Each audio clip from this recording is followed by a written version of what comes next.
This is Pepper, the 13-year-old bearded dragon lizard.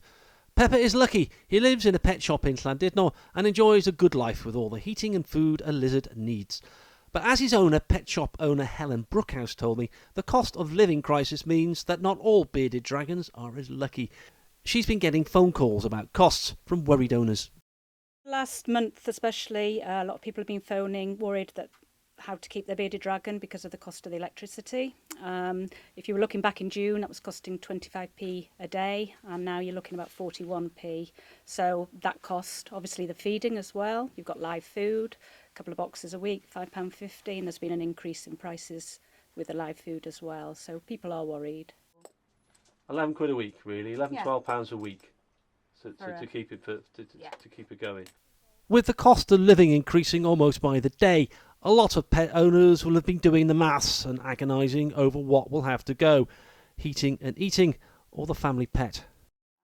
It's very sad, and what can I do? Yeah, I mean, I can take names down. If people come in wanting to rehome, I'll pass that number on. But again, that's not happening much because people don't want to take on extra pets. And while we were filming there, one of Helen's customers had her own story. A friend of a friend said they couldn't afford to keep their dog anymore. Would I like to have him? And I had to think long and hard about it. And it was just a question really of, I've got mine and she's enough for me. So I had to turn it down, sadly. Meanwhile, the RSPCA say while more animals are going into rescue, rehoming is slowing.